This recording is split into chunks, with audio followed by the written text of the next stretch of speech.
It goes without question at this point that there are many anime in a given genre that follow specific tropes and themes. Isekai, Yakuza, overpowered MCs, gourmet anime, and in the case of this video, sports. Sports anime in particular is one of my favorite genres of anime. The most popular sports anime are usually associated with the most popular of sports. Haikyuu with volleyball, Kuruko with basketball, soccer with Blue Lock, and so forth. But as the years have gone by, we've also encountered some unique sports anime adaptations like Kabaddi as well. Kabaddi being a contact sport that originates in India. Like, what? That is awesome. I'd like to say that I've seen almost every single modern sports anime out there, although these days it is a bit hard to keep up with. And in this video, I'll be listing 10 sports anime that I believe went under the radar. Leave your own underappreciated sports anime in the comments, as although I've seen quite a bit, I may have missed some such as Hanebado as well. Also, if you want more underrated show highlights, then yada yada yada, subscribe and check out my other videos on the topic. Remain takes a twist on the usual sports anime setup, with our MC Minato already being a prodigy water polo player that gets into a car accident. This puts him in a coma and he wakes up with amnesia. Now forgetting all of his middle school journey with water polo, he has to relearn the sport and the promise he had once back then. This was a really good twist on the original setup on the blueprint of the genre. Remain uses the amnesia plotline to propel Minato's evolution forward, or rather back to how it was back then. And there is a good amount of focus on his struggles with forgetting everything as there is on learning the sport once more. The show is a drama as much as it is a sports anime with a good twist in the latter half of the show that keeps it refreshing and engaging just when it starts to wear itself a little too thin. As a really beautiful and artistic show, not only within the sports genre, but within the medium as a whole, Tsurune should not be passed up on. Based off of the sport of Kyudo, which is a variation of archery, we follow our MC, who also happens to be named Minato, who is a renowned Kyudo player suffering from target panic, and his attempts to return back to the sport of Kyudo and all of the relationships he has along the way.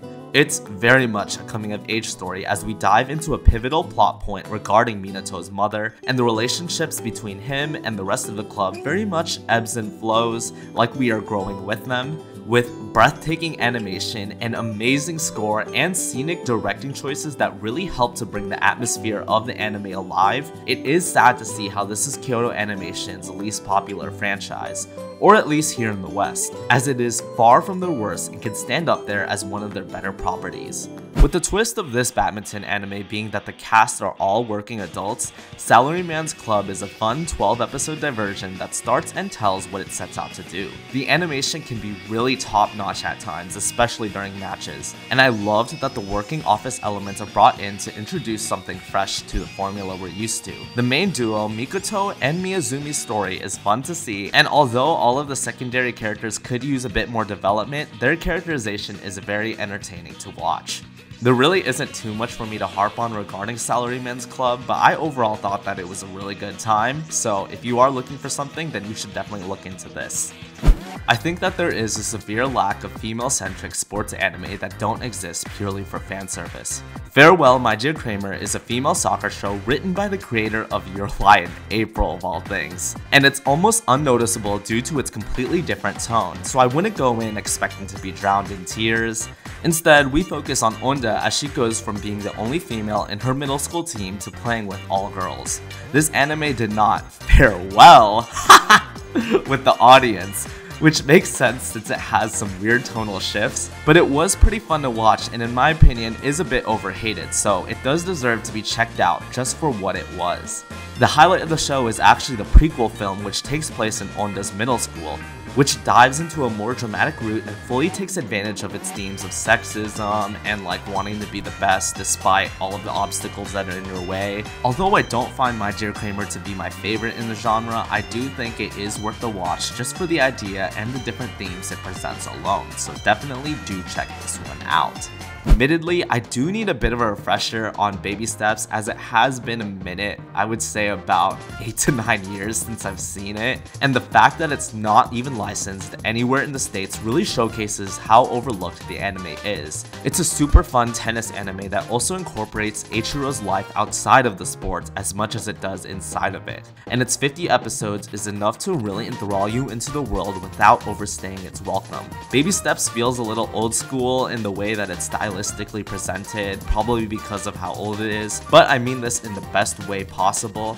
A note for you guys to check it out and for myself to rewatch this gem as well. With a sequel freshly announced to Ace of the Diamond, there is no better time than now to dive into this masterclass of a sports anime. Ace of the Diamond is on the longer side with around 170-ish episodes, but once you get into it, that is just not enough. The much longer length allows the viewer to explore nearly each and every character's psyche, the nuances, and has overarching character storylines that go beyond just the matches. Sawamura, our main character, is an underdog in an overdog school, and the length of a long-running shonen combined with the sports genre formula I continually mention that we all love just makes his journey to becoming ace, in my opinion, the most rewarding and satisfying to follow in all of sports anime. You really find yourself rooting not only for him and the rest of the team, but even for the competitors at times. I could not be any more excited for what's to come with Sawamura's journey, and trust me, even with the length, there is a ton more to be explored. I implore you to give all of these anime, but especially Ace of the Diamond, a go. So when Backflip was coming out during its respective season, I do remember taking a look at all of the upcoming anime and almost skipping out on it because of how the poster looked. But I did end up checking it out just because it had sports in the genre and I do like a sports anime.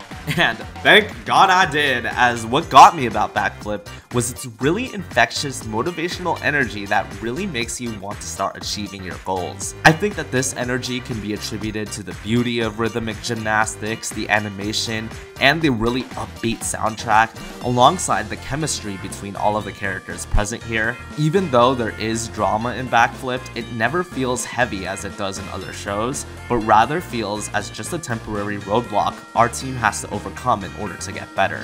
There is a sequel movie, and I wasn't as big into it because I did feel like the drama was a bit heavier here, which kind of took out the lighter tone that I liked more, but it did give a satisfying conclusion to an already well-established story. Bakuten? More like Baku 10 out of 10.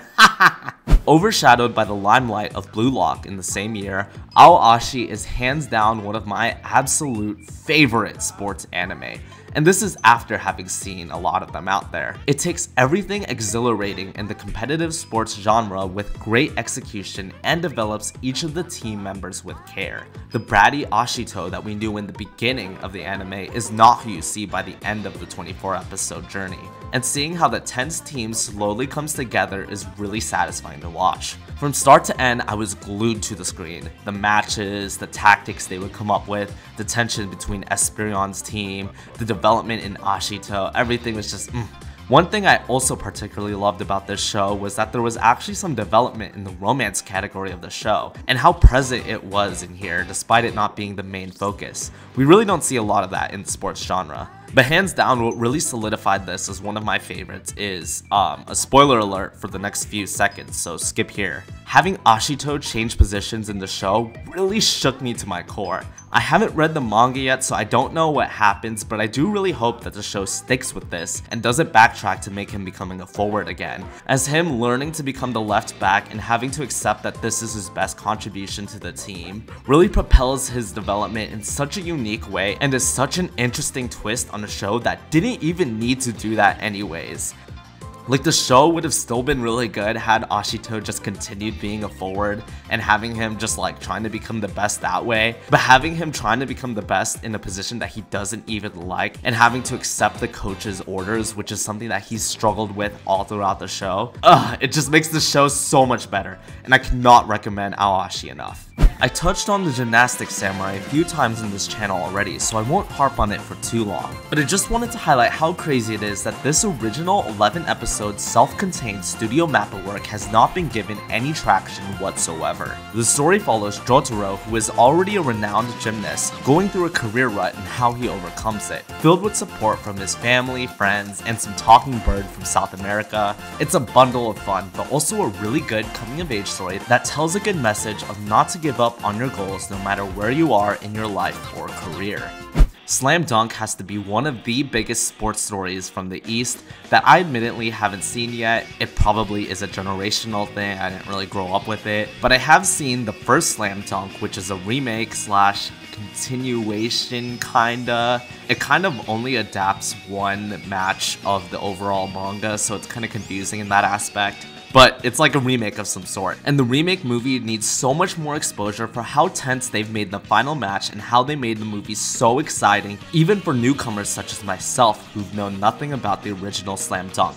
Yes, it is a CGI movie, but it will take you about 2 minutes before you get used to it and are just like really into the storyline, the game, and all of the characters on the team. God, I've said that so many times. To cram so much into a movie and make it feel this exhilarating to watch. I watched the first Slam Dunk in the movie theaters and it was just a real hoot to check out. We were clapping, we were cheering. It was really action-packed from start to end, and it's definitely worth giving a go, even if you haven't seen the old one, but especially if you are a fan of the older Slam Dunk.